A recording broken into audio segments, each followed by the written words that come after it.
Hey makers, today we're going to cover the brightest of the 4 pillars of production equipment, lighting. Not just 3-point lights and color temps, but we're going to go in deeper with CRIs, lumens, and Lux to see how you can make your projects pop, and I'm going to explain how to get rid of raccoon eyes created from overhead shop lights. 3-point lighting does not mean 3 bulbs, but rather sources from 3 directions. The first of these 3 is your key light. It could be the sun, a studio light, a window, anything that is your main light at 100% of the light needed. Let's fill in this shadow, but not erase it, by adding a fill light around 70 to 80% of the key's power based on the distance from the subject. Now, if your added light erases the shadow, you simply have 2 key lights, not a key and a fill. The third point is the backlight, whose purpose is to give definition, maybe like a third dimension look to the subject. Let me make this a little easier, and I'm going to turn the backlight red so it stands out better. See, that line right there on the edge is what gives your subject definition. In a workshop, you won't use 3-point lighting, or will you? Overhead strip lights are actually your key light in full flood mode. Their reflections are acting as a low quality fill backlight, but you're still missing a real fill light, and that's where the raccoon eyes come from these overhead shop lights. These shadows you see right below your eyebrows are made worse the higher your ceiling is from you. This animation is simulated at 8 feet, and if we move up, this is 11 feet.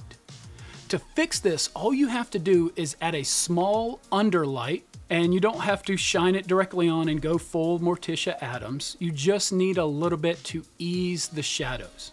And all right, I know this is just a simulation, and in a moment, I'm gonna take you out to the shop so you can see this in real life. But before we go out to the shop, I need to cover a few more specs. When lighting your workshop, the color temp of your lights is not the only thing to think of. Lumens, Lux, and CRI are just as important. Lumen is the measure of total light from the source in all directions. Lux is the measure of the light on a surface. For professional lighting, this is usually 1 meter square area lit from 1 meter away. An old school 60-watt bulb might have 500 lumens. This studio light that I'm using is 4600 lumens, but it's 4100 lux at 1 meter.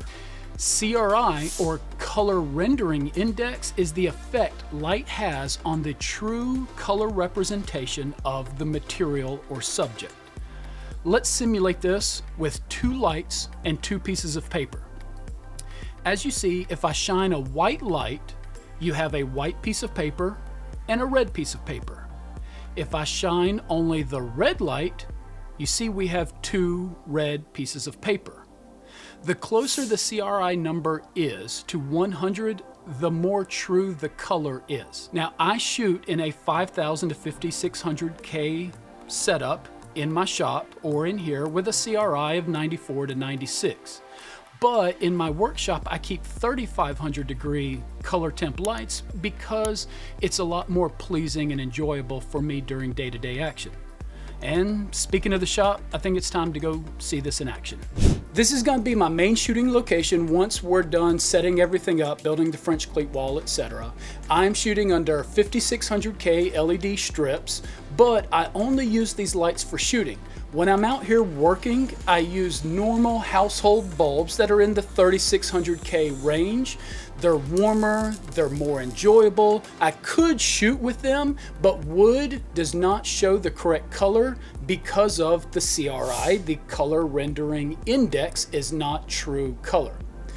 One of the pitfalls of having these overhead LED lights is the raccoon eyes. So if you look, you can see below my eyes is a pretty pronounced shadow because of the heavy overhead lights.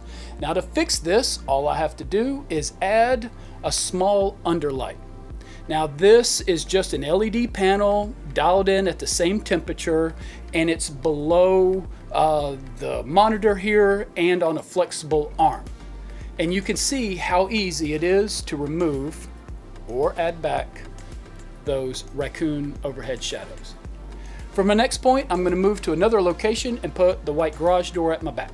These are the same overhead lights as what I was using in the other spot, but here I'm able to take that underlight to remove the Raccoon eyes, and I've used a basic LED landscape light to add some color.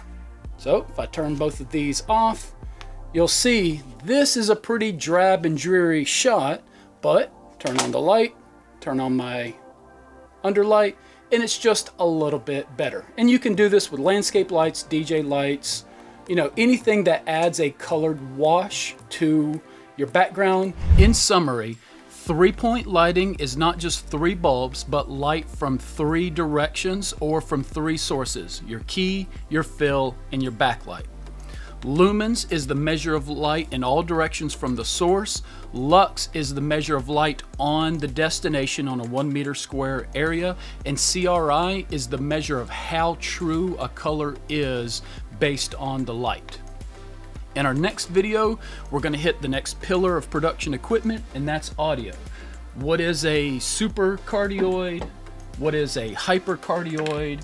What is a regular cardioid or a lapel, a lavalier mic, and then what the heck is this Rode wireless thing? And a handful other microphones like the Shure voiceover that I use. Makers, I'll see you next time when we attack audio equipment.